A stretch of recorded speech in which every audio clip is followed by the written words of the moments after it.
आपल्याला ही ईश्वराने दिलेली ही सर्वात महत्त्वाची जी हे आहे देणगी आहे ती म्हणजे ते आपल्याला जाणीव आहे. जाणीव ही माणसाला कुठं सोडत नाही. इवन मी आहे ही एक बेसिक जाणीव आहे, ती काही कधीच जात नाही असे हे ऋषीमुनी सांगतात आपल्याला. ती जाईल तरी कशी? मी आय एम, बाकी काही का जाईल, एखादी कुठं ब्रेन जाईल, हे जाईल, काहीतरी डेड होईल, काहीतरी होईल, पण मी आहे हे मनुष्य विसरत नाही. तेव्हा ही जाणीव आहे ती शुद्ध जाणीव आहे आपल्यामध्ये. ती ईश्वराची जी शुद्ध जाणीव आहे म्हणजे कॉस्मिक प्युअर कॉन्शियसनेस, म्हणजे कॉस्मिक प्युअर कॉन्शियसनेस, त्याचा आपल्यामध्ये इंडिव्हिज्युअल प्युअर कॉन्शियसनेस म्हणून देवानी हिस्सा दिलेला आहे. मग आपलं काय होतं अडचण, हे टप्प्याटप्प्याने करण्याचा प्रयत्न काय आहे आपल्याला, की आपल्याला म्हणजे आपल्याला मुक्तीपर्यंत, बंधनमुक्तीपर्यंत काय हे ज्ञानेश्वर महाराज म्हणतात, काय आपल्याला कधीतरी या जीवनामध्ये प्राप्त झालं तर ठीक आहे, पण निदान या मधल्या पायरीला आपण जरी पोचलो तरी काय हरकत नाही. या जीवनामध्ये अतिशय महत्त्वाचं आहे. पण ती जाणीवेची जे टप्पे आपण जर उंचावत नेले आपले तरच ते घडणार आहे, नाहीतर मग ते घडणार नाही.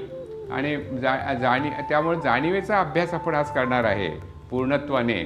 तर हे आपल्यातली शुद्ध जाणीव आपण वर नेली पाहिजे याच्याबद्दल, आणि ती कशी न्यायची त्याच्याबद्दल हा सगळा आपला प्रवास आहे. तर थोडासा आपण आपल्याला लकीली काय झालं आहे, मी हे म्हटल्याप्रमाणे की मॉडर्न सायन्सद्वारे म्हणजे न्यूरोसायन्स आणि क्वांटम फिजिक्स याच्याद्वारे आपल्याला हे काही न्यूरोसायन्समध्ये रिसर्च झाला आहे की हे जाणीवेचे टप्पे असे जर झाले, आपली जाणीव अशी ठेवली तर त्याला ते व्हायब्रेशन्स आपल्या शरीरातल्या व्हायब्रेशन्स, त्या ब्रेनच्या व्हायब्रेशन्स अमुकच असतात.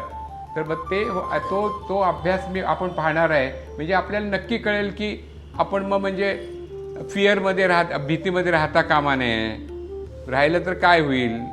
तर हा सगळा प्रवास आपण थोडासा हे करणार आहे. हे प्रस्तावामध्ये आपण आता खालच्या टप्प्याला आहे, या टप्प्याला आपण आहे आणि या टप्प्याला आपण जायचं आहे, आपल्याला गंतव्य आहे आपल्याला हे. आणि सगळ्या ऋषीमुनींनी सांगितलं आहे त्या अर्थी ते गंतव्य सत्य आहे. त्यामुळे नाहीतर मग आपण म्हणू हे गंतव्यच काय, सत्यच आहे का गंतव्य, तर त्याचा आपण थोडासा अभ्यास करणार आहे. जीवनातील सर्वात परम ध्येय आपलं आहे ते आता आम्हालाही एज झालं की समजायला लागतं की सेल्फ रिअलायझेशन व्हायला पाहिजे, आपली पूर्णपणे बंधनमुक्ती व्हायला पाहिजे. आणि आपल्यातील थोडी का होईना आपल्यामध्ये जो प्युअर कॉन्शियसनेस आहे, आपला आत्मा आहे, त्याची थोडीशी जाणीव तरी व्हायला पाहिजे, कणभर तरी व्हायला पाहिजे. तर ते होणं आपल्याला गरजेचं आहे. आणि ते का होणार नाही, आपण आता वाल्याचा वाल्मिकी झाला, नंतर अंगुलीमाल तो गळ्यात अंगुली घेऊन, म्हणजे ते सगळ्यांचे बुद्धांनी त्याला भेटला आहे ना, तो अनेक लोकांना मारायचा आणि त्यांचे एक एक अंगुली गळ्यात घालायचा, तो अंगुलीमाल. तर तो त्यांचा शिष्य झाला.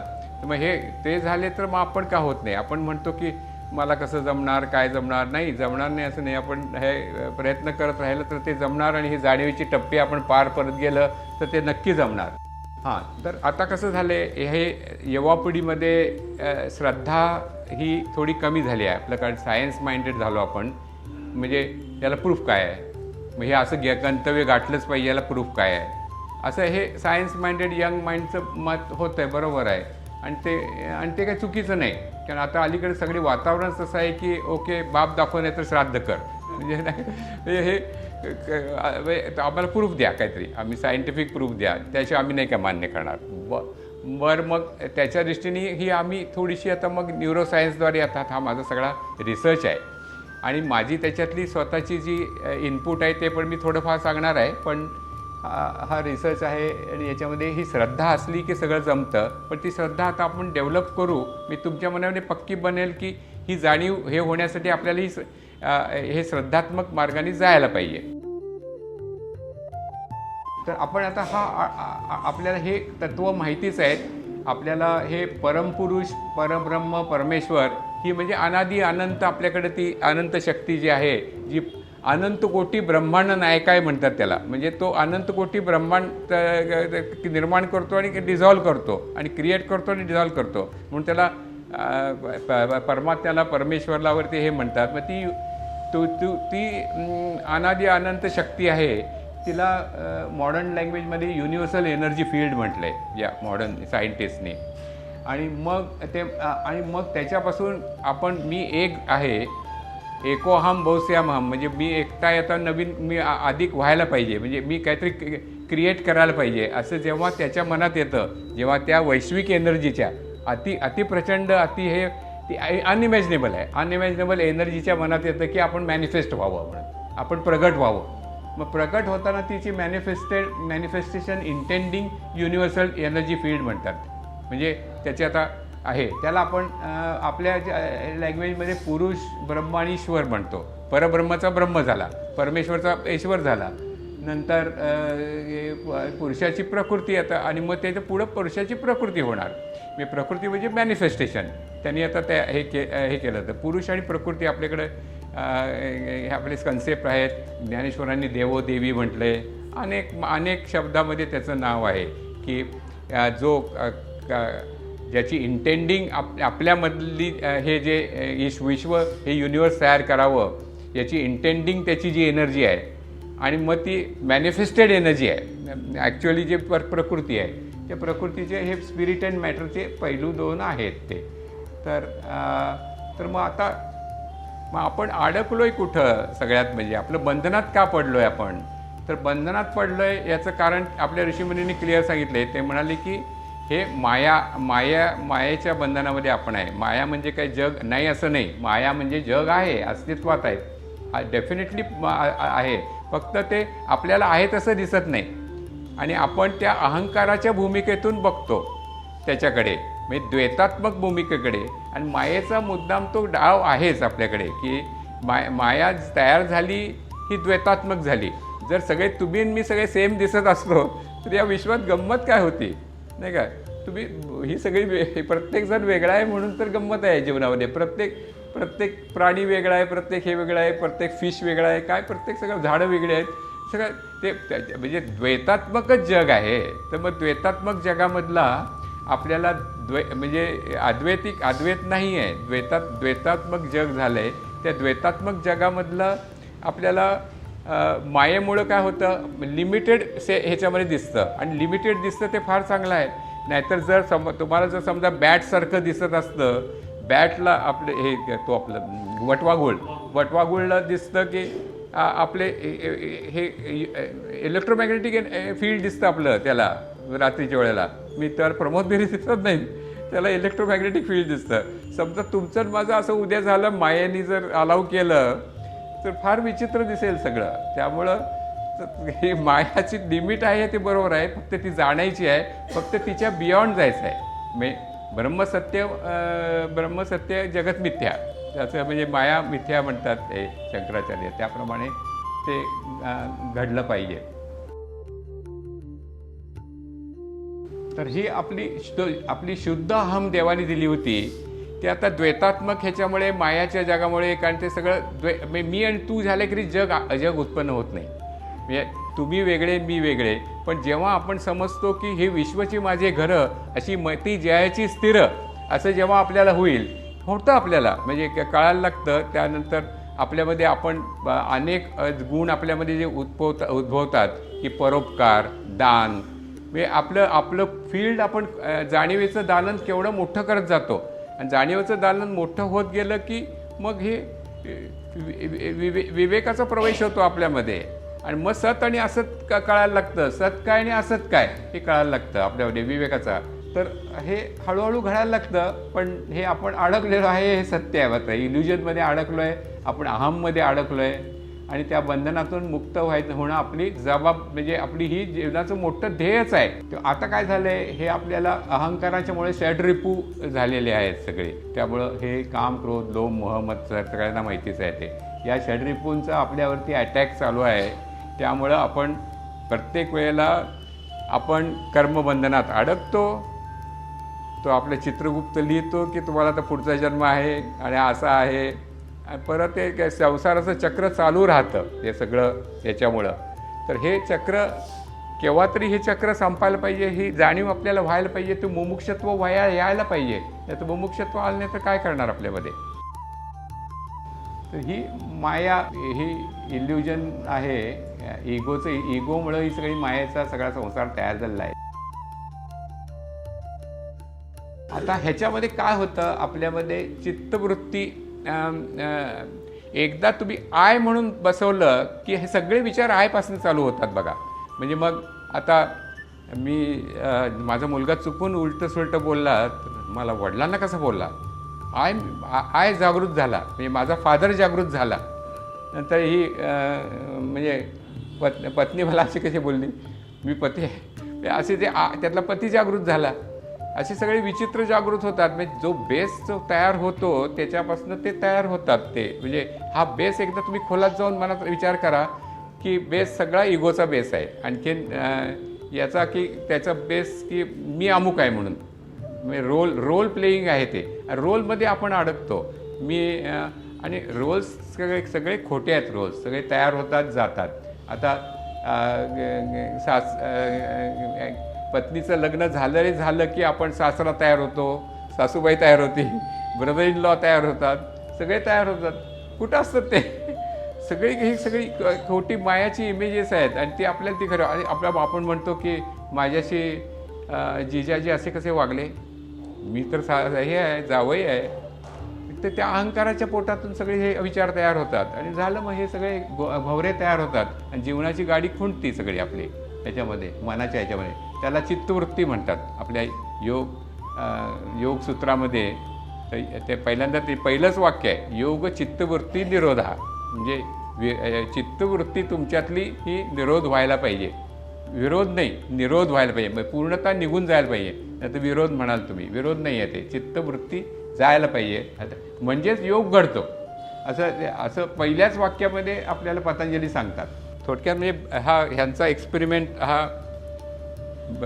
बुद्धांनी करून दाखवलेला की ते म्हणतात की बुद्धांनी रुमाल घेतला.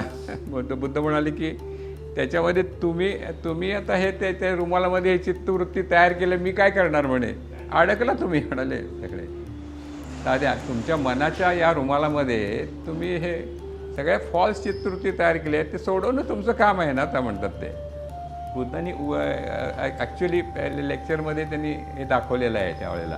तर मग पण आपल्याला हे पुढं हे चित्तवृत्ती असतात ते तसंच वागल्यामुळं ती चित्तवृत्ती घट्ट होती मग आपली आणि हॅबिट बनती. म्हणजे इवन अगदी साधी दारू आणखीन हे ते म्हणजे हॅबिटच बनती. सगळ्या गोष्टीची हॅबिट बनती.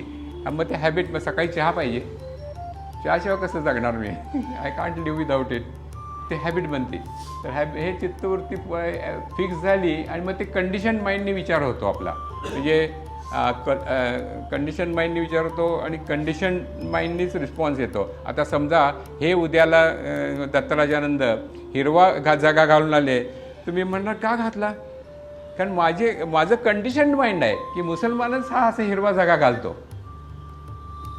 पूर्णपणे कंडिशन माइंड आहे. ॲक्शनला रिॲक्शनच होती आपली, यार हे काय चूक झाली, तू असं का घातला, नाही का. म्हणजे इट्स बिकम्स म्हणजे सगळे विचार कंडिशन माइंडने होतात आणि ऑटो पायलटवरती होतात. ॲक्शनला रिॲक्शन येते. म्हणजे असंच घडल्यावरती असंच आपल्याकडनं उत्तर तयार होतं. मग आपण जगतो की काय, मग जगतच नाही, आपण कंडिशन माइंडनी जगत असतो. पण ते सुदैवाने हे सगळं झाल्यावरती तुमच्या लक्षात येईल की we can reprogram our mind, म्हणजे रिवायर करू शकतो. We can rewire our brain, reprogram our mind. हे कंडिशन माइंड आपल्याला हे करता येतं. तर आता हे आधुनिक विज्ञानाने आता पटण्याची सध्याची गरज झाली आहे. कारण सध्या यंग लोकांना वाटतं की हे प्रूफ सगळी ह्याच्यातनं मिळावीत, सायंटिफिकली मिळावीत. त्यामुळे मी थोडासा हा प्रयत्न करणार आहे. हा सगळा रिसर्च झालेला आहे, फक्त मी तो सलगतेने मांडतो आहे एवढंच. नंतर आपल्या पूर्वीच्या ह्याच्यामध्ये सगळं हे दिलेलं होतं की हे न्यूरोसायन्स म्हणजे चित्तवृत्ती, आपल्यातल्या चित्तवृत्ती कशा निरोध झाल्या, चित्तवृत्तींचा प्रत्येकाचा परिणाम काय आहे. ते स्पंद आपल्यामध्ये स्पंद तयार होतात, व्हायब्रेशन्स, मेंटल व्हायब्रेशन्स तयार होतात प्रत्येक वेळेला. भावना आली म्हणजे आपल्याला समजा रागाची भावना आली तर अमुक व्हायब्रेशन्स तयार होतात. म्हणजे ती त्याची कंपन आहेत, ती कंपन आता रेकॉर्डेड आहेत. ही स्पंद हे बिचाऱ्या ऋषींना ते बिचाऱ्या सायंटिफिकली त्यांनी न देता आपल्या त्यांच्या भाषेमध्ये लिहिलं आहे. पण हे आता आपल्याला समजतं स्पंदकारिका, कारण इवन त्याचा बॅकग्राऊंड आता तयार झाला आपल्याला न्यूरोसायन्समुळं.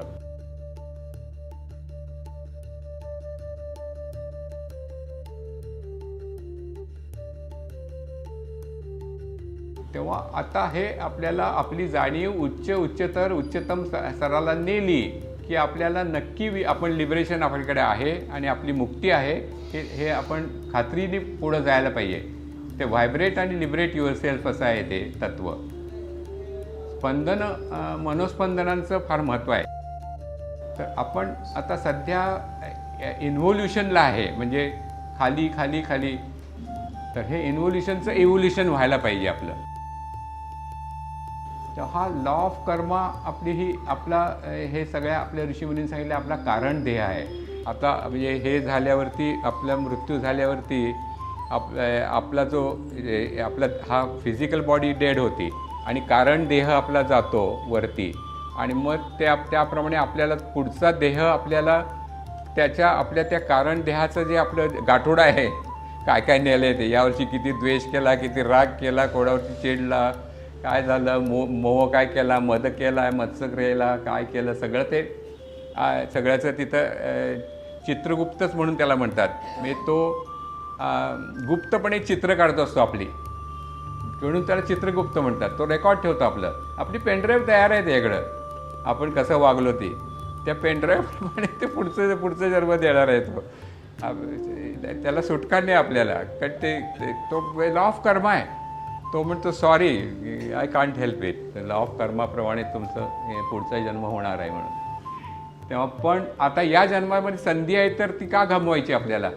वी कॅन, म्हणजे आपल्याला आपल्याला अमुक एक भौतिक विज्ञानात जसे रिझल्ट येतात तसे हे रिझल्ट याच्यामध्ये आले, आपल्याला जाणीवेचा स्तर आपण उंचावत नेला तर ते नक्की होणार आपल्या जीवनामध्ये. तर त्याच अचूकतेने होणार आहे अशी आपण गॅरंटी आपण पाहणार आहे. तेव्हा आता मुमुक्षत्वाची गरज म्हणजे की आपल्याला रिअलाईज काहीतरी व्हायला पाहिजे. आपल्याला जे आपल्यामध्ये जे चिरंतन तत्व आहे ईश्वराचं, ईश्वराची शुद्ध जाणीव आहे असं म्हणतात सगळे साधू संत. मग कुठं दिसते आहे? दिसत नाही काय.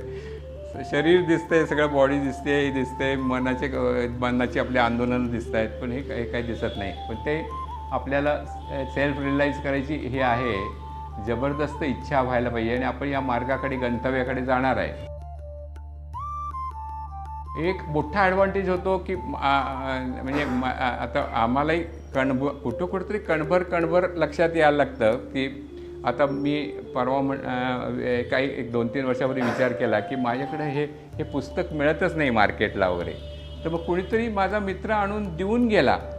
दॅट इज म्हणजे हे आपली जे एकदा आपल्या मनामध्ये आपण जर आकाशिक रेकॉर्डमध्ये, आपण या आकाशाच्या रेकॉर्डमध्ये जर आपले थॉट फॉर्म्स टाकले, म्हणजे आपली चित्तवृत्ती हे टाकली की मला हे पाहिजे आहे, तर ते कुठून तरी कनेक्ट होऊन ॲन्सर होतं. असे अनुभव या लागतात. तर हे चांगले आत्मे आहेत, ते आपल्याला मदत करतात मग वाटचालीसाठी. आणि आपल्याला कळत नाही अशी मदत होत असते म्हणून, ती चांगलीच मदत होत असते. आता सुदैवाने म्हणजे आमच्याकडे सगळे जॉब, बरेचसे जॉब्स आता अलीकडे धार्मिक यायला लागले ते खरे हे. तर पण ते पंढरपूरचा जॉब आला, ह्याचा जॉब आला, तुळजापूरचा जॉब आला, ह्याचा आला, आता चिले मंदिरचा, अनेक कामं करतो ह्याची. ते कुठेतरी व्हायब्रेशन्स आपल्याला जुळत असतात, मी बघितलं कुठेतरी. कारण चिले महाराजांनी यांना स्वप्नात येऊन सांगितलं की असं म्हणतात हे लोक मला येताना, ते म्हणतात की बेरींच्याकडेच काम द्या म्हणून. ते असतील एखादी पण ते एखादी बिचारे थापही मारत असतील. पण म्हणजे थोडक्यात सांगायचे म्हणजे की व्हायब्रेशन्स कुठेतरी, माझी काही चिले महाराजांची ओळख नाही, काय नाही. मी I didn't know who he was, म्हणजे मी त्याचं मंदिर करेपर्यंत महाराजांचं. तर मग हे प्रस्थापन केल्यावरती विवेक जागृती, विवेक निष्ठा, विवेक ख्याती, हे सगळे आपल्या ह्याच्यातल्या गोष्टी येतात. आपल्या योगसूत्राच्या पातंजलीमधल्या सगळ्या होतात. वैराग्य जागृती होती, वैराग्य निष्ठा होती, परावैराग्य होतं, या सगळ्या स्टेप्स होतात. याचं उदाहरण म्हणजे अगदी साधं उदाहरण समजण्यासाठी म्हणून आपल्याला तो ज्या प्रकारचा रेडिओ आहे त्याप्रमाणे रेडिओ स्टेशन लागतं आपल्याला. कुठला साधा छोटासा तुम्ही 50 रुपयाचा घेतला रेडिओ तर त्याच्यामध्ये अमुकच रेशन लागणार. पण जगातली सर्व रेडिओ स्टेशन जर लागतील तर तो मोठा ह्याचा घ्यायला पाहिजे, म्हणजे रेडिओ घ्यायला पाहिजे, पॉवरफुल घ्यायला पाहिजे. ते व्हायब्रेशन्सशी जुळलं की सगळी कथा आहे आपली. सगळी व्हायब्रेशनशी जोडण्याची कथा आहे. तर हे शिवसूत्र पुस्तकामध्ये पण ते अनुभवानंदांची चांगली आहे शिवसूत्र साधना. शिवसूत्रामध्ये पण पतंजली योगसूत्राप्रमाणे पाथच दिला आहे, म्हणजे हाऊ टू गो, म्हणजे स्टेप बाय स्टेप, म्हणजे आपल्यासारख्या लोकांना सोपं आहे.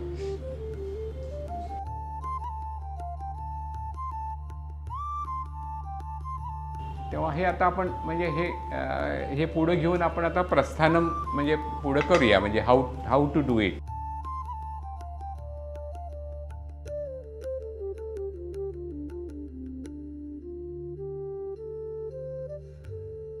न्यूरोसायन्स आणि क्वांटम मेकॅनिक्स या दोन आपण आधार घेणार आहे आणि हे प्रूव्ह करणार आहे की हे सगळं ऐकल्यावरती तुमच्या लक्षात येईल, अरेच्या हे आपल्या पुरातन ग्रंथांमध्ये खास करून स्पंदकारिकेमध्ये सगळं दिलेलंच होतं, पण म्हणजे हातात कळसा आणि गावाला वळसासारखं होणार ते, म्हणजे आपल्याला सगळं पुरातन सांगितलेलंच आहे. पण हे न्यूरोसायन्सद्वारे पाहिलं की आपल्याला खात्री पटते, विच इज इम्पॉर्टंट आपल्या मॉडर्न सायन्स म्हणाला.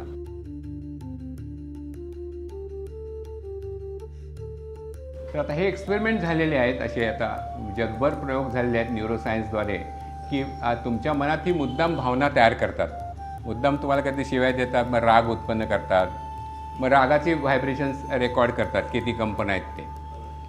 प्रत्येक ग्रीफ, राग, नंतर आनंद, म्हणजे एकदम आनंदी काहीतरी गोष्ट दाखवतात आपल्याला, तर ते त्याच्यामुळे प्रत्येकाचं रेकॉर्डिंग त्या व्हायब्रेशनचं रेकॉर्डिंग, किंवा साधू संतांचं त्यांनी जाऊन मुद्दाम रेकॉर्ड करतात ब्रेन लावून की त्यांची व्हायब्रेशन्स काय आहेत, म्हणजे तर हे सगळे रेकॉर्डिंग झालेलं आहे आणि त्याच्या कंपना आहेत त्याची प्रत्येकाची, तर ती कंपनांचं ते आपल्या भावनेशी निगडीत आहे. तर हे असं न्यूरोसायन्सचा हे आहे, परिणाम आहे. तर चित्तवृत्तींच्याबद्दल आणि पतंजली योगसूत्रांच्याबद्दल आपण आता हे पाहिलं, विचार केला. आता न्यूरोसायन्सद्वारे विचार करूया. तर हे पहिल्यांदा न्यूरोसायन्सनी सांगितलं की पहिल्या ज्या व्हायब्रेशन्स येतात त्या आपल्या निम्न मनाच्या असतात, लोअर माइंडच्या, आणि मग मधल्या ट्रान्झिशनच्या असतात, आणि नंतरच्या हायर माइंडच्या असतात. लक्षात ठेवा, अतिशय महत्त्वाचं आहे की हे सायकॉलॉजिकल चित्तवृत्ती ज्या खालच्या आहेत, खालच्या दर्जाच्या लोअर माइंड, त्या आपल्या सबकॉन्शियस माइंडमध्ये जाणार आणि त्या रेकॉर्ड होणार, आणि त्या रेकॉर्ड होणार, मग त्या चित्रगुप्ताकडे तशाच रेकॉर्ड होणार आणि त्या परत आपल्याला त्रासदायक ठरणार. त्याच्यापासून मुक्ती म्हणून ते साक्षीभावानी बघा म्हणतात. नाही तर साक्षीभावानी कशाला बघायचं सगळीकडं, म्हणजे हे चित्रवृत्ती येत आहेत, अरे वा येत आहेत, जात आहेत, मग असं एक त्याकडे साक्षीभावानी पाहायचं, म्हणजे मग तो फायदा होतो आपल्याला.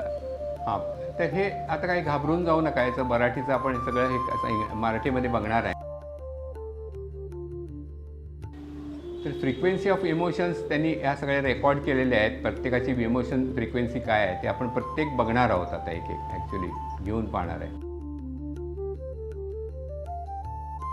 ही सायकल्स पर सेकंदमध्ये मोजतात, हर्ट्झमध्ये, म्हणून ती हर्ट्झची आहे. आणि आपली ओम जी आहे, ओम फ्रिक्वेन्सी, ती 432 हर्ट्झची आहे, म्हणजे हायर फ्रिक्वेन्सी लेवलची, one of the higher frequency levels आहे. तर ती नोंद झाली आहे हायर फ्रिक्वेन्सी लेवलची. आणि त्यावेळे त्या ओमच्या या पवित्र मंत्रांच्या ह्याला आपल्याला शास्त्रज्ञांनी सिद्ध केलं आहे की आपल्याला हे 432 ह्याच्या केल्यावरती काहीतरी त्याचे परिणाम, म्हणून तर आपण ओम चॅन्टिंग ऐका आपण म्हणतो, किंवा ओम चॅन्टिंग करा म्हणून. तर ते 432 वोल्टचं हर्ट्झचं आपल्यामध्ये हे कंपन चालू होतं, आणि त्या कंपनामधनं आपल्या ज्या ब्रेनच्या अल्फा बीटा वेव्ज बदलतात, हे सगळं सायंटिस्टनी नोंद करून केलेलं आहे, म्हणजे आपल्याला प्रूफ आहे. नाही तर काय ऋषीमुनी सांगतात ओम कशाला म्हणायचं, काय म्हणायचं, आपण म्हणजे असं म्हणायला आता संधी नाही आपल्याला हे सगळे हे प्रूफ दिलेले आहेत, सायन्सने प्रूफ दिलेले आहेत. तर त्याच्यापासून हे मात्र गंमत म्हणून मी दाखवतो आहे, याचा इंटरेस्ट थोडासा आपला विरंगुळा म्हणून.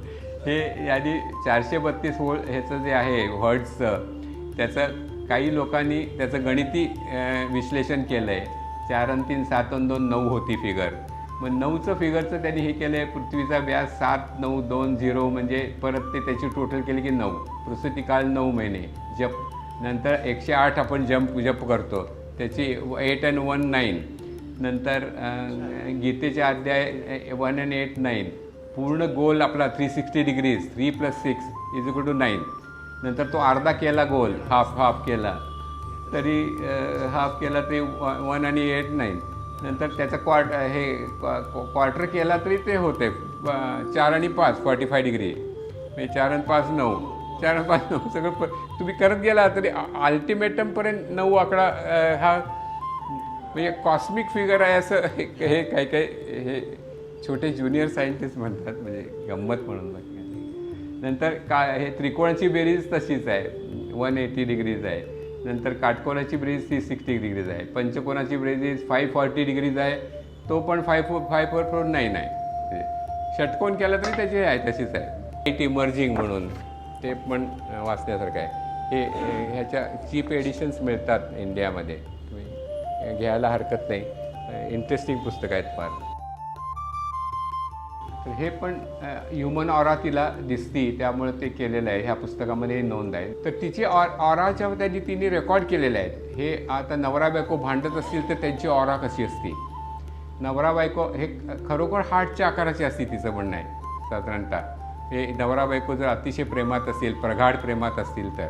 आता मी स्केप्टिक, मी सायंटिफिक माइंडेड. पुण्यामध्ये लकीली ते हे इन्स्ट्रुमेंट आहे ह्याच्यामध्ये, तर त्याच्यामध्ये मी जाऊन माझी ऑरा काढली आहे. माझी ऑरा आहे ती, म्हणजे काय माझी काय फार ऑरा एक्स्ट्रीमलीच आहे. त्या बार्बरा स्टायलच्या पुस्तकामध्ये मी बघितलं त्याप्रमाणे म्हणजे मध्यम माणसाची आहे, म्हणजे अशी अगदी काय उच्च ऋषीमुनीच्या लेवलची नाही. पण आता घेतली तर बेबी लिटल बेटर होईल, कारण किंचित सुधारणा झाली असं मला वाटतंय. आमच्या मॅडम सांगतील. तर हेव्हा लक्षात ठेवा, ही ऑरा ट्रान्सफर्स होत असतात आपले. तेव्हा प्रत्येक गोष्टीमध्ये we have to be very careful with each human interaction. आणि म्हणून तर आपण सत्संगात येतो. इथं सगळ्यांचे विचार तेच असतात, उच्च विचार असतात की बाबा चांगलं काहीतरी ऐकूया, चांगलं घेऊन जाऊया इथनं. तर ते व्हायब्रेशन्स आपल्या एकमेकाला ट्रान्सफर होत असतात या. आणि हेच जर आपण डिस्कोथिकला गेलो तर ते दारू बिरू चालू आहे, सगळे डान्स चालू आहे, ते तिथल्या व्हायब्रेशन्स वेगळेच असतात. सो व्हायब्रेशन्स तुमच्यामध्ये इम्पिंज होतात, ते किती येऊ द्यायच्या. म्हणून ते सत्संग पाहिजे, चांगले मित्रपरिवार पाहिजे. हे सगळं सांगितलं आहे त्याच्यासाठीच आहे. आपल्या ऋषीमुनींनी जे आपले, आता तुम्ही चक्राचं पुस्तक वाचली, आपली चक्राची लेवलची आपली हे ऊर्जेची चक्र आहेत, ऊर्जा सेंटर्स आहेत, ते ऋषीमुनींना दिसले. म्हणजे आपल्यामध्ये प्रत्येक जे हार्ट चक्र त्यांनी पाहिलं, थ्रोट चक्र पाहिलं, नंतर हे आज्ञाचक्र पाहिलं, सहस्त्रार चक्र पाहिलं, ते त्यांनी नोंद केल्या. त्याचे कलर्स नोंद केलेत. ते कलर्स आणि हे सगळे आपल्या नवीन न्यूरोसायन्सच्या याच्यामध्ये जुळतात सगळे त्यांच्या रिसर्चला. तर त्यामुळं हे न्यूरोसायन्सच्या रिसर्चचे कलर्स आहेत, त्याच्यापासून भावना ज्या आहेत त्या, आणि या ऋषीमुनींनी ज्या नोंद केल्यात इवन. आणि त्याचं प्रत्येकाचं ते चक्र जागृत करण्याचं त्यांनी बीज मंत्र दिलेलं आहे. तुम्ही पुस्तक काढून बघितलं तर लम खम असं काय त्याचे हे बरेच हे आहेत. पण तो थोडक्यात म्हणजे आपल्याला ते तंत्रयोगाने साध्य करायचं नाही आहे. म्हणजे आपल्याला वेगळ्या बरेच मार्ग चांगले आहेत आपल्याकडे. तंत्राच्या मार्गाने जरा अवघड आहे हा मार्ग, कठीण आहे म्हणजे, आणि जरा विचित्र आहे. तंत्रयोग विचित्र आहे. मंत्रयोग चांगला आहे पण तंत्रयोग चांगला नाही. त्यामुळे ही आभा आपल्या इथं काढली जाते बघा. कारण ही याची हे शंकराला तर चंद्रचूड म्हणतात. का चंद्रचूड म्हणजे तो सूर्याची प्रचंड उष्णता काय असेल ते वैश्विक एनर्जी घेतो, आपल्या मूनमधनं आपल्यामध्ये शांतता देतो, म्हणून त्याला चंद्र त्याच्या डोक्यावरती स्थिर आहे. तर हे सगळ्या यांच्या आभा, ज्ञानेश्वर महाराजांची आभा, यांची आभा, त्यांची आभा दिसते त्यांची.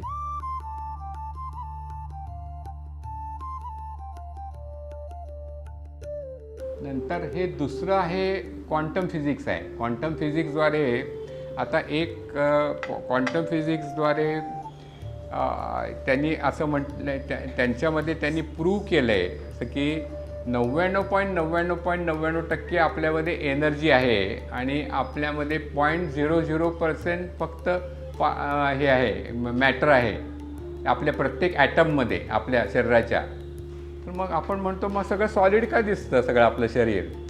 तीच तर माया आहे. म्हणजे सगळं बॉटल्ड अप एनर्जी आहे आपली सगळी, ती बॉटल्ड अप एनर्जी आहे असं म्हणतात ते सायंटिस्ट. आणि जे कृष्णमूर्ती आणि मी पुढं स्लाईड दाखवेन, डेव्हिड बोम म्हणजे हे याच्यातले नोबेल पारितोषिक विजेते फिजिक्सचे, क्वांटम फिजिक्सचे, त्यांच्यात जर चर्चा झाली तर त्याच्यापासून ते बाहेर येऊन म्हणाले की हे जग एवढं मिथ्या आहे की तुमच्याकडे पटते, आमच्या इथे पटते, पण सगळं जग आहे तर खरं सगळं म्हणजे हे जग आहे, हे सत्य आहे.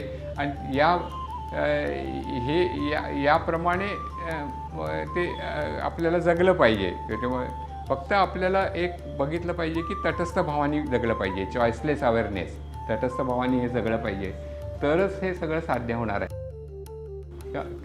आईन्स्टाईनसुद्धा त्याच्या अनेक लेक्चर्समध्ये म्हणतो की हे एनर्जी मॅटरचं जे कन्व्हर्जन आहे ते सगळ्या म्हणजे हिंदू स्पिरिच्युअल टेक्स्टमध्ये जुळतं म्हणून. म्हणजे E=mc² तिथे Om=mc² वगैरे पॉसिबिलिटी पण त्यांनी दाखवली आईन्स्टाईनने.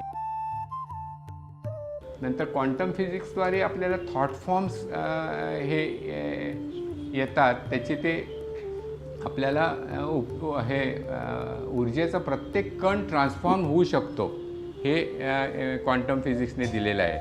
की वेव्ह केव्हा पार्टिकल बनती तिने ठरवायचं आहे, किंवा पार्टिकल केव्हा वेव्ह बनती ही तिने ठरवायचं आहे. म्हणजे when it wants to decide. तर ते त्याप्रमाणे आपण बघा ना, म्हणजे एवढासा तो मॅटरचा भाग आहे हायड्रोजन बॉम्बचा, पण त्याच्याने सबंध हिरोशिमा आणि नागासाकी खाक झाले ना नुसता एक बॉम्ब टाकल्यावरती. तर त्याच्यामध्ये एनर्जी किती होती, हिडन एनर्जी, ते E=mc². म्हणजे मॅटरमध्ये केवढी एनर्जी होती, प्रचंड एनर्जी होती, ती फक्त एक्सप्लोअर केली आपल्या सायंटिस्टने. त्यामुळे आपल्याला कळतंच रे ते E=mc², म्हणजे एनर्जी आणखीन मॅटरचं कन्व्हर्जन आपल्याला कळतं. हा एक जगप्रसिद्ध एक्सपेरिमेंट झाला. स्ट्रिंग थिअरी एक म्हणून नवीन निघाली आहे, which is nothing but energy. तुम्ही जर आता माझ्या हाताकडे बघत राहिला, किंवा एका टेबलाकडे बघत राहिला, खुर्चीकडे बघत राहिला, आणि बारीक बारीक जर तुम्ही आतमध्ये गेलात समजा, तर त्याच्यामध्ये हे ॲटम्स दिसतील. मग त्याच्यामध्ये सब ॲटम्स दिसतील, सब ॲटम्समध्ये क्वार्क्स दिसतील, आणि मग हळूहळू एनर्जी दिसेल. पण त्या एनर्जीचा सगळा हा मॅट्रिक्स आहे, एनर्जी मॅट्रिक्स, म्हणून आपल्याला ते सॉलिड दिसतं. एनर्जी मॅट्रिक्समुळं दिसतं हे सॉलिड. तर हे पार्टिकल ह्याचा हा एक्सपेरिमेंट जगप्रसिद्ध एक्सपेरिमेंट झाला की आता मी आता लाईट टाकतो आहे. आता हा लाईट जर हे दोन अशा फटीतून जर सोडला लाईट, तर त्या पलीकडच्या बाजूला निम्मे पार्टिकल्स तिकडे जातात. त्याचे हे माझे फोटॉन्स, हे फोटॉन्स आहेत याच्यातनं निघालेले, म्हणजे प्रकाश कण निघालेले आहेत, ते तिकडे निम्मे जातात. पण तो म्हणतो की ते त्यांना हे आहे, एक प्रकारची जाणीव आहे. ते ठरवतात की निम्मे कुणी जायचं आणि निम्मे कुणी जायचं. बरोबर ते निम्मेच जातात. ते कोण कुठले जातात, ह्याच्यातले कोटी कण बाहेर पडले, त्यातले 50 लाख इकडनं जायचे आणि 50 लाख इकडनं जायचे, कोणी ठरवायचं? ते कणच ठरवतात. त्यांना स्वतःला जाणीव आहे. विश्वामध्ये प्रत्येक कणाकणामध्ये जाणीव आहे. असं ते हे डबल स्लिटचं एक्सपेरिमेंट दाखवलं. आणि दुसरं ते स्ट्रिंग थिअरीने दाखवलं की ते हे आहे म्हणून.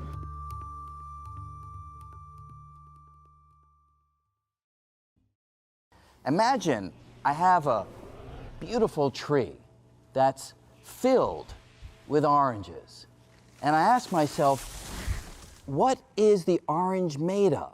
How do I answer that question? Well, I want to look deeply inside the orange, so I magnify it. And I magnify it again. And if I keep on doing it, deep inside, sooner or later, I begin to see molecules come into view. But molecules are not the end of the story, because the molecules, I can enlarge them. And if I make them big enough deep inside, I begin to see atoms. Atoms are not the end of the story too, because we have electrons zooming around the nucleus. Deep inside, mostly empty space in the atom, but deep inside, we see the nucleus. So if I grab that and magnify it, I see that the nucleus is itself made of particles, neutrons and protons. And if I grab one of the neutrons and magnify it, I find yet further particles, little tiny quarks inside. Now that is where the conventional ideas stop. String theory comes along and suggests that inside these particles there is something else. So if I take a little quark and I magnify it, conventional idea says there's nothing inside, but string theory says I'll find a little tiny filament, a little filament of energy, a little string-like filament. And just like the string on a violin, I pluck it and it vibrates, creates a little musical note that I can hear. The little strings in string theory, when they vibrate, they don't produce musical notes, they produce the particles themselves. So a quark is nothing but a string vibrating in one pattern. An electron is nothing but a string vibrating in a different pattern. A neutrino, nothing but a string vibrating in a different pattern still. So if I take all of this back together, I have my ordinary orange, and if these ideas are right, they are speculative, but if they are right, deep inside the orange or any other piece of matter is nothing but a dancing, vibrating cosmic symphony of strings. That's the basic idea of string theory.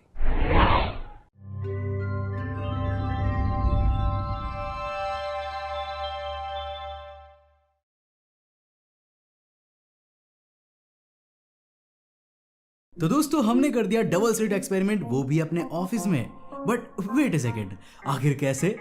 चलो जानते हैं। दरअसल साल 1801 में Thomas young नाम के एक British व्यक्ति ने एक एक्सपेरिमेंट किया था लाइट के साथ, जिसने एक बहुत बड़े सवाल को खड़ा कर दिया कि लाइट एक पार्टिकल होता है या फिर वेव्स।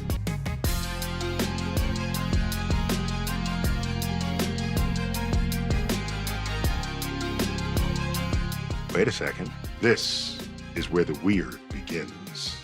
नाउ वेल, आपने स्कूल में क्या पढ़ा है? Light is packets of photon particles, right? यानी कि लाइट असल में पार्टिकल्स होते हैं, और पार्टिकल का नेचर है कि हम उन्हें दो भाग में बांट सकते हैं। अब ऐसे नहीं, लेकिन पार्टिकल्स को दो भागों में बांटा जा सकता है। लेकिन यहाँ पर लाइट के साथ क्या होता है, ये जानने के लिए चलो एक एक्सपेरिमेंट करते हैं। तो सबसे पहले लेते हैं अपने लेजर लाइट को, और इसके अंदर हम डालेंगे बैटरी, क्योंकि ये बहुत ज्यादा बैटरी खाता है।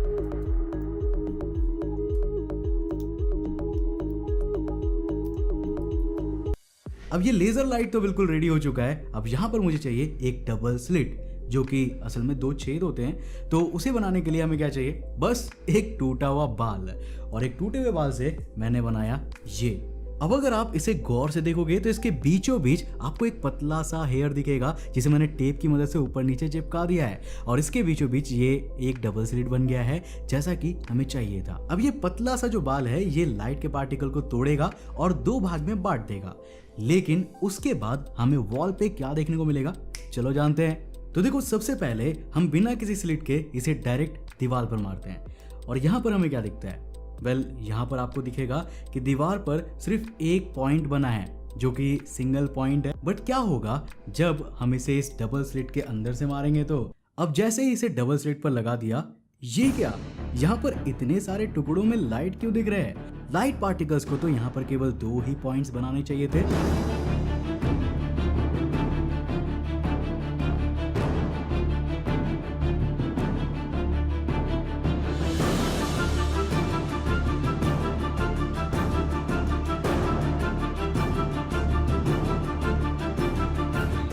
नवेल, क्या आप जानते हो कि यहाँ पर असल में हो क्या रहा है? अगर जानते हो तो नीचे कमेंट करके बताओ, और अगर नहीं जानते तो चलो थोड़ा सा पानी के साथ खेल कर आते हैं।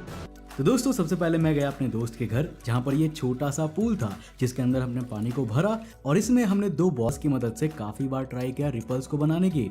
लेकिन अब क्योंकि ये पूल छोटा था तो कैमरे में कुछ भी रिकॉर्ड नहीं हुआ। तो यहाँ से हम चलते हैं हमारे पास में मौजूद एक लेक पे। तो लेक के अंदर जाने के बाद जब मैं ये सिंगल बॉल से पानी के अंदर रिपल्स को क्रिएट कर रहा हूँ, तो यहाँ पर तो कुछ भी अजीब सा नहीं दिखाई देता, ये तो बस नॉर्मल से रिपल्स है। लेकिन जैसे ही मैं अपने दोनों हाथों से 2 बॉल्स के साथ ऐसा करता हूं, तब यहाँ पर कुछ इंटरेस्टिंग होना शुरू हो जाता है। ना यहाँ पर आप देख सकते हैं कि कैसे दोनों बॉल्स के कारण क्रिएट होने वाले इन रिपल्स की वजह से यहाँ पर इंटरफियरेंस पैटर्न्स बन रहे हैं, जो कि दोनों रिपल्स के आपस में टकराने की वजह से बन रहा है। अब इस पैटर्न को जरा गौर से देखो।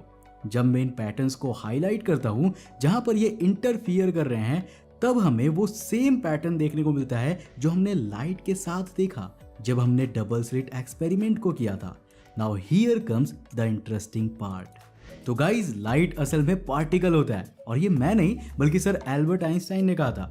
और हाँ, सर आइजैक न्यूटन ने भी, मतलब पहले सर आइजैक न्यूटन ने कहा था, बाद में एल्बर्ट आइंस्टाइन ने कहा था, लेकिन बीच में थॉमस यंग ने डबल स्लिट एक्सपेरिमेंट को किया और यहीं से सारा माजरा बिगड़ गया। अब देखो, जब थॉमस यंग ने लाइट पार्टिकल्स को डबल स्लिट से गुजारा तो वो कुछ इस एनिमेशन की तरह आपस में टकराकर वेव्स लाइक इंटरफियरेंस पैटर्न को शो कर रही थी, जो कि सच में बहुत ज्यादा अजीब था। अब जब हमने इस एक्सपेरिमेंट को ट्राई किया तो हमने सारे लाइट्स को बुझाकर यहाँ पर थोड़ा सा स्मोक डाला, और स्मोक के डालते ही आप यहाँ पर इंटरफियरेंस वाले लाइंस को भी देख सकते हैं कि कैसे ये लेजर से निकलकर अलग अलग लाइंस के रूप में बाहर की ओर जा रही है और दीवार पर इस इंटरफियरेंस पैटर्न को बना रही है। तो दोस्तों, असल में क्या है? क्या लाइट एक पार्टिकल है या फिर एक वेव है? अब अगर वो पार्टिकल है तो वो हमें वेव नेचर को क्यों दिखाता है, और अगर वेव है तो सर एल्बर्ट आइंस्टाइन ने इसे पार्टिकल क्यों कहा है, जिन्होंने स्पेशल थियरी ऑफ रिलेटिविटी दी है? वेल, तो मैं यहाँ पर साफ कर दूं कि लाइट असल में डुअल नेचर का होता है, यानी कि ये एक ही समय में पार्टिकल भी है और एक ही समय में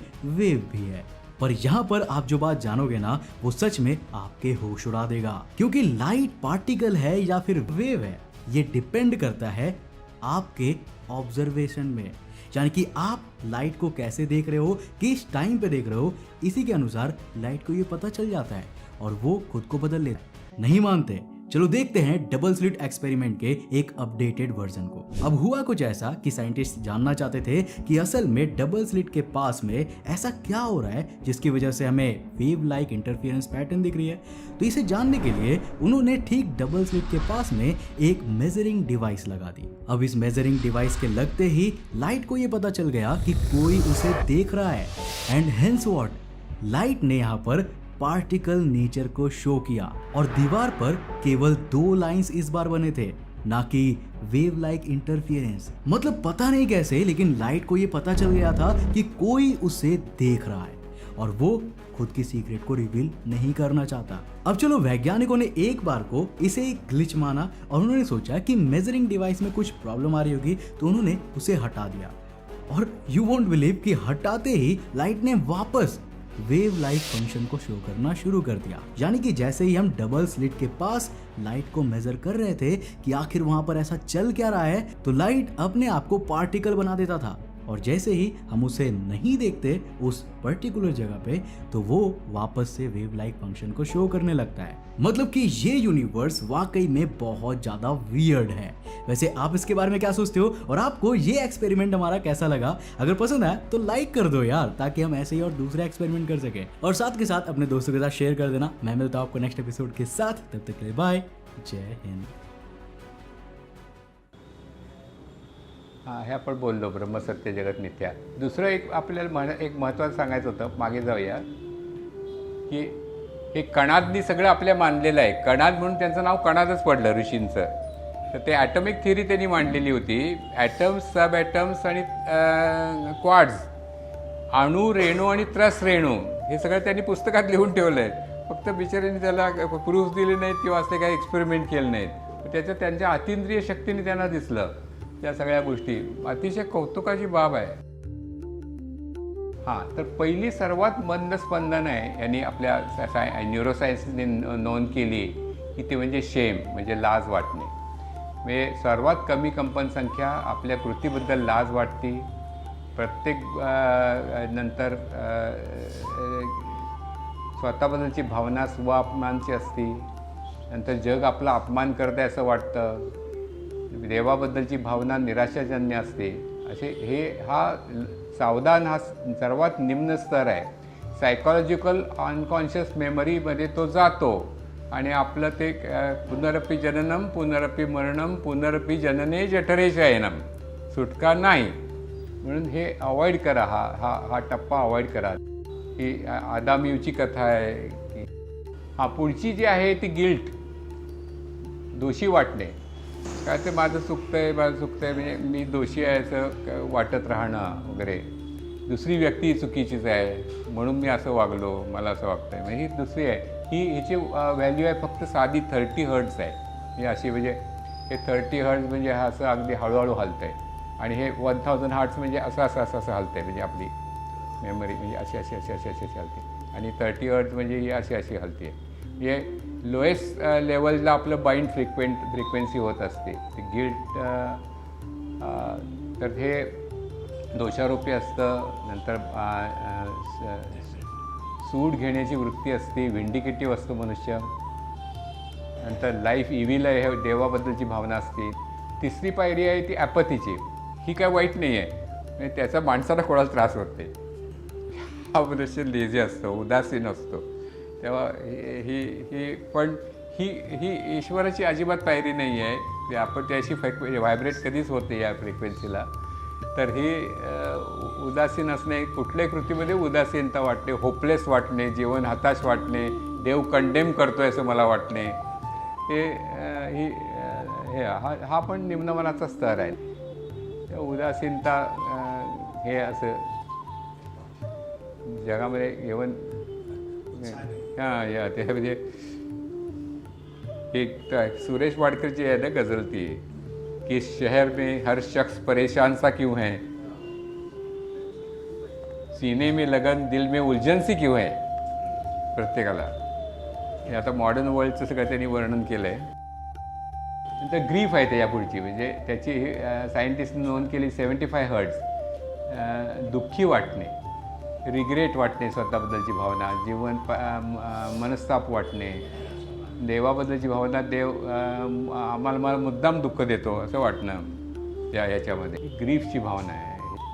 नंतर हे संतांचे आपल्याबद्दल हे आहे ते दुःख कधी कमी होत नाहीत, पण ती सहन करण्याची सवय होऊन जाते. तुमचा शत्रू जितका दुःख देत नाही त्यापेक्षा वेदना तुमचे नकारात्मक विचार देतात. तुकाराम महाराजांचा आहे काम क्रोधचा वगैरे, कबीराचा श्लोक.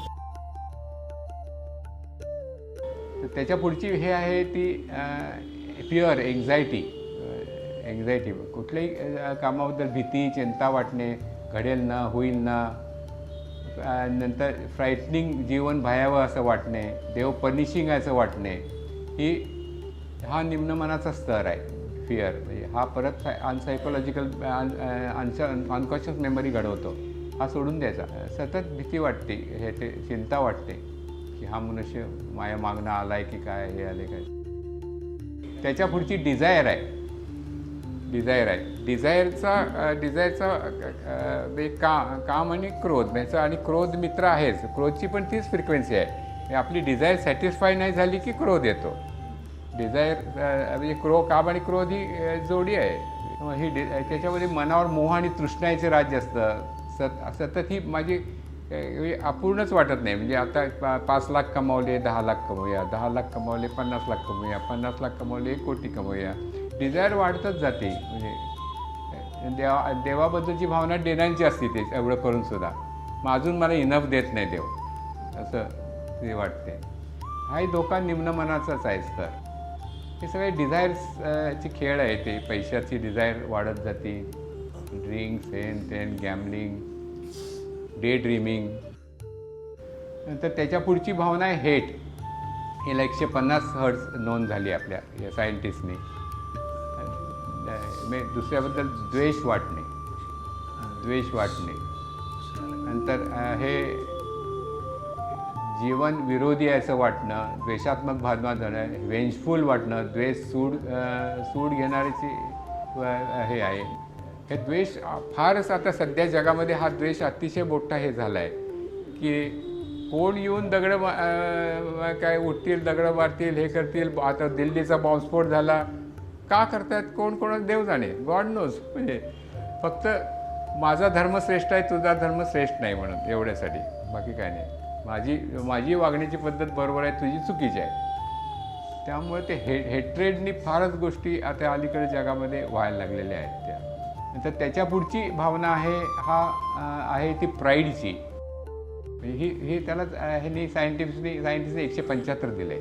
कारण प्राईड त्याला पुढं नेते जीवनामध्ये, की म्हणजे नाहीतर अंबानी अडाणी बनलेच नसते. त्यांचा अभिमान आहे, मी करोडपती आहे, मी अब्जपती होणार होता, म्हणजे दॅट काइंड ऑफ थिंग. तर हे प्राईड आहे. तर ही स्वतःबद्दल सतत डिमांडिंगची भावना असते. नंतर हे देवाबद्दलची भावना, देव उदास इनडिफरंट आहे असं वाटतं ते. तर हा सुद्धा संक्रमणाचा टप्पा आहे मात्र हा मधला. म्हणजे जसे आपल्या ह्याच्यामध्ये योगसूत्रामध्ये जसे आहेत तसे त्याच्यामधले ह्याची खालची टप्पे, वरची टप्पे आणि मधले संक्रमणाचे टप्पे दिलेले आहेत. ते अभिमानाबद्दल, ते आयुष्याची पहिली आंघोळ आणि शेवटची आंघोळ आपण आपल्या हाताने करू शकत नाही, तेवढी घमंड कुठल्या गोष्टीची आपल्याला. आणि ते तुकाराम महाराजांचे वगैरे आहेतच, नको तू मान नको हे बरे.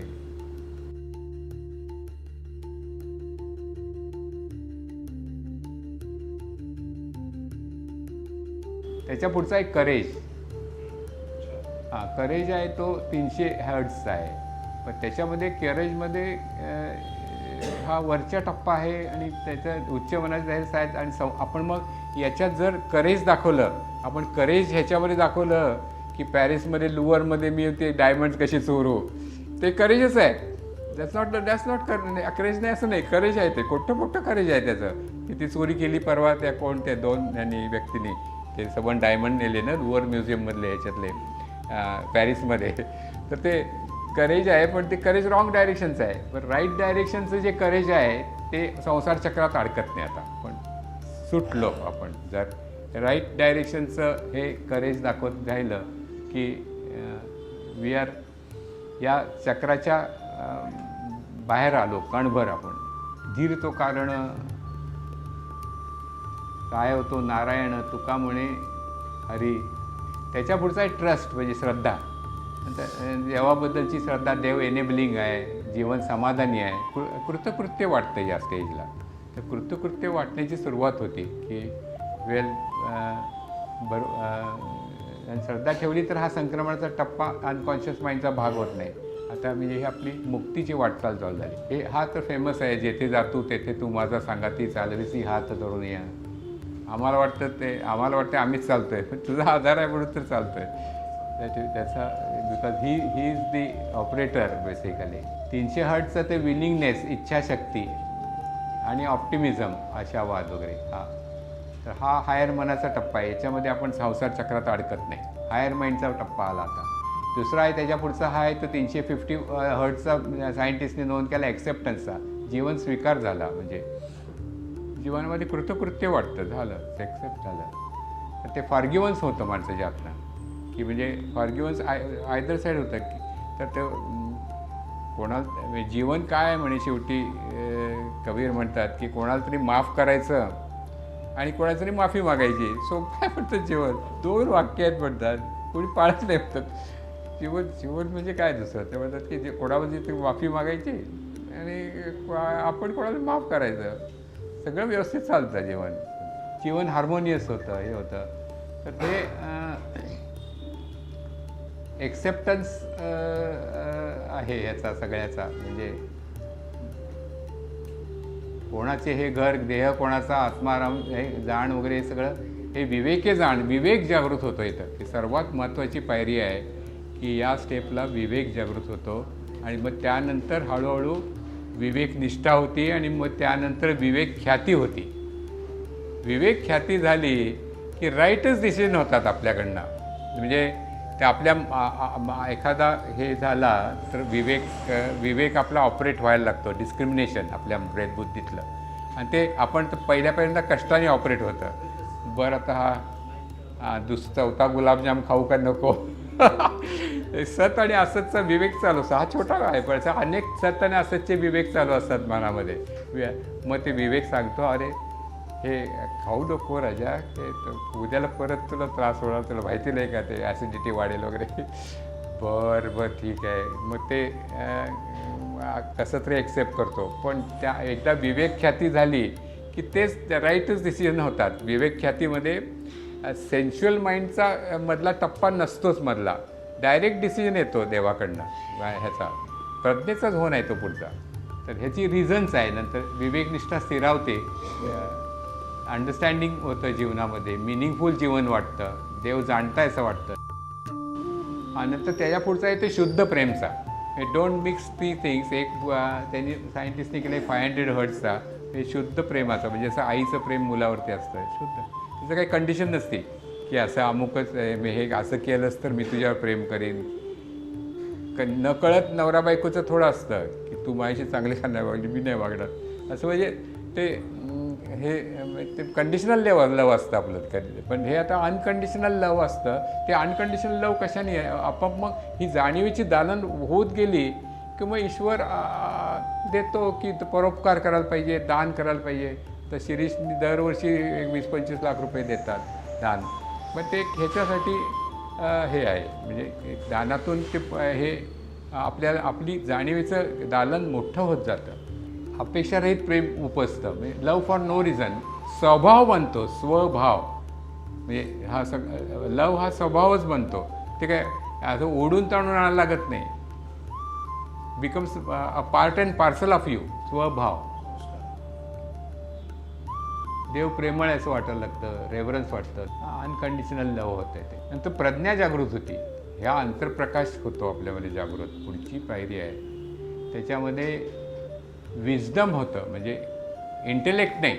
आता आपले डिसिजन इंटेलेक्टने होतात, ते विजडमने होतात. म्हणजे वेगळे त्याला विजडमला परत मी म्हटल्याप्रमाणे सेन्सेसचं हे लागत नाही, इनपुट लागत नाही. ते डिसिजन योग्यच होतात डिसिजन. ते ग्रॅटिट्यूड जन्माला येतो की अरे देवानी एवढं दिलं मला, अरे बापरे. ग्रॅटिट्यूड जन्माला येतो. नेक्स्ट चित्तवृत्ती पूर्णपणे निरोध होती. विश्वाचे ज्ञान माझ्या मनी प्रकाशले, अवघेचे झाले रेह ब्रह्म, ही अवस्था येते याची ज्ञानेश्वरांनी केली. नंतर तुकाराम म्हणतात, होय मनाशी संवाद, आपलाची वाद आपणाशी. आपल्याच मनाशी वाद होतो. नंतर ब्लिस, पुढची स्टेज आहे ती bliss. Happiness for no reason, म्हणजे आनंद काय ते कळत नाही, मी आनंदी आहे. म्हणजे आनंद हा स्वभाव बनतो. म्हणून ते सच्चिदानंद भव म्हणून आशीर्वाद देतात ना आपल्याला. ऋषीमुनी कोण भेटले तर भेटले तर एका वेळी सच्चिदानंद भव म्हणून. तर ते ब्लिस आहे. नेक्स्ट याच्यामध्ये स्वतःची भावना ही सदैव शांत असते, तटस्थ भाव हे होतो, कृतकृत्य वाटतं, देव प्रेमळ असं वाटतं. नंतर रमण महर्षींच्या मते याच्यामध्ये या स्टेजला मनोलय होतो आणि मग पुढच्या स्टेजला मनोनाश होतो. म्हणजे थॉट म्हणजे मन आपलं गुलाम असतं. थॉट यायचे नाहीत म्हटलं की त्यांनी गप बसायला पाहिजे, किंवा थॉट कुठला यायचं ते आपण ठरवतो. आपली जी आपल्यामधली वैश्विक जाणीव ठरवते. आता सध्या मन काय करतं आहे, माकडासारखे उन्हा असतंय, हे कर ते कर हे कर, हजारो विचार मनात. तर ते निघून जातं या स्टेजला. म्हणजे मनोलय होतो, मग मनोनाश होतो, चित्तवृत्ती खरा निरोध घडतो. मग ते काय ह्यांना ज्ञानेश्वर महाराजांना हे जाणीव होती, आजी सोनियाचा जणू अमृताचा गणू, मी पाहिला हरी पाहिला. मग हरी पाहतात ते ही they see at the age of 16 he sees God. म्हणजे वैश्विक एनर्जी त्यांच्यामध्ये हे होती. आनंदाचे डोळे आनंद तरंग, आनंदाची अंग आनंदाचे. तुकाराम महाराज बोलते नाचायला लागतात. ब्लिस सगळीकडं ब्लिसच आहे म्हणतात ते. आनंदी आणि अभ्यंतरी अथवा परमानंद म्हणतात ते हे तुकाराम महाराज. नंतर हे शेवटची पायऱ्या म्हणजे कैवल्य अवस्था. म्हणजे आत्तापर्यंत हे शेवटची ही रेकॉर्ड झाली आहे. ही काही एकदम मोठ्या संतांच्या ह्याच्यात रेकॉर्ड झाली आहे की ही 600 हर्ट्सपासून 1000 हर्ट्सपर्यंत. म्हणजे याच्यामध्ये वननेस विथ म्हणजे ही विश्वची माझे घरं अशी मती जयाची स्थिर होतं. आणि वननेस विथ द वर्ल्ड, म्हणजे कृष्णमूर्ती म्हणतात ना, you are the world, we are the world असं म्हणतात त्याप्रमाणे. तर हे इथं हे एकजीवता होती. येतं समाधीमध्ये, समाधी प्राप्त होती, कैवल्यावस्था आता काही दूर राहत नाही. 1000ला कैवल्यावस्था असते, समाधी असते, ही फायनल टप्पा हा आता. या लेवलला कळतं ही त्रिपुटी म्हणजे एकच आहे. त्रिपुटी म्हणजे हे म्हणजे आता आपण कसं त्रिपुटी म्हणजे हा माईक आहे, हा मी आहे, हा बोलतोय, या 3 ॲक्शन्स आपल्या म्हणजे वेगळ्या असतात दरवेळेला, म्हणजे आपल्या भोगता भोग्य वस्तू आणि भोग्यत्वाच्या म्हणजे प्रत्येकाला. तर म्हणजे भाजी वेगळी असते, भाजी पिणारा वेगळा असतो, भाजीची प्रक्रिया असते. तर तेव्हा लक्षात यायला लागतं की तोच इथं हे नाटकामध्ये शिवराच्या नाटकामध्ये तोच जेवण बनलं आहे, तोच भोगता बनला आहे, तोच भोजन बनलं आहे आणि तोच एन्जॉय करतो आहे. त्रिपुटी जन्माला येते या स्टेजला. ही प्रचंड ही आहे. आपण निदान 400 हर्ट्जला गेलं तरी पुष्कळ आहे आपल्या या लेवलला, 500 हर्ट्जला वगैरे. पण तो टप्पा इथे आपल्या चित्रगुप्ताकडे रेकॉर्डेड असतात. ते तो 500 टप्प्याच्या ठिकाणी आपल्याला जन्म घालणार. केवढी मोठी पायरी आहे. साध्या ठिकाणी नाही जन्म घालणार तो. परत ते 32 टप्प्या 32 हर्ट्जला नाही घालणार ते. मग डुकराचा जन्म घालेल तो. परत 32 हर्ट्जला जा, चल चालू कर परत. तेव्हा ते कुठल्या तरी चांगल्या सुसंस्कृत घरामध्ये जन्म होणार, त्याच्यामध्ये देवाचंही असणार, हे सगळं असणार आणि ते घडणार. आम्ही आपल्याला म्हणजे ते शुअर आहे, लॉ ऑफ कर्मा आहे. ज्या हर्ट्जला तुम्ही थांबाल, हे जीवन थांबवाल, त्या हर्ट्जला पुढचा जन्म आहे आपला.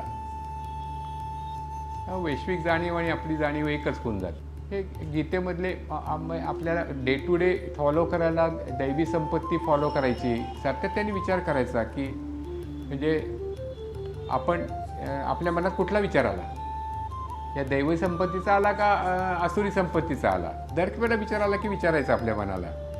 मग ते हळूहळू मन मग गुलाम म्हणायला लागतं आपलं. बरं बाबा आता तुझं ऐकतो म्हणायला लागतं. नाहीतर मग ते त्याची दादागिरी करतं. नाही 4था पेक घेतला पाहिजे असं सांगतं दारू पिताना. सांगतं बरोबर आहे, काय करणार. ते त्याचं राज्य असतं आपल्यावरती, मनाचं राज्य असतं. आपलं कुठं राज्य असतं.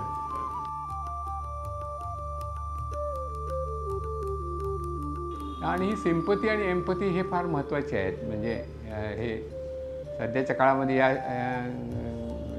गझल महत्त्वाची आहे. घर से मस्जिद बहुत दूर है, चलो यूं कर ले, किसी रोते हुए बच्चे को हसाया जाए. एम्पथी आणि ह्याच्यामध्ये फार फरक आहे. एक म्हणजे पहिल्यांदा आपण भिकाऱ्याला एक 10 रुपये दिले, हे दिले, 50 दिले, 100 दिले, ही सिंपती आहे. एम्पथी म्हणजे सहवेदना.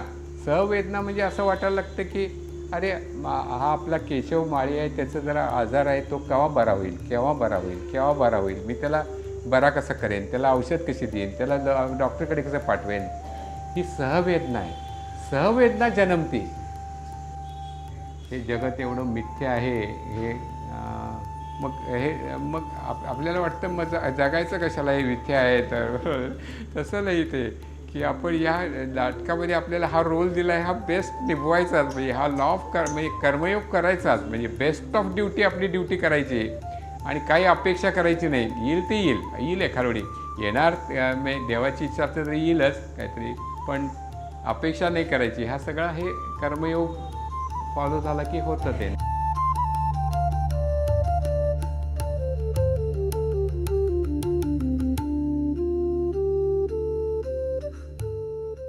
हे पुढची एखादी घ्यायची असेल तर मी माझे काही ते साधनेचे टप्पे सांगू शकेन. बघूया जर तुम्हाला आवडले तर एखादी घेता येतील पुढच्या एखाद्या लेक्चरला.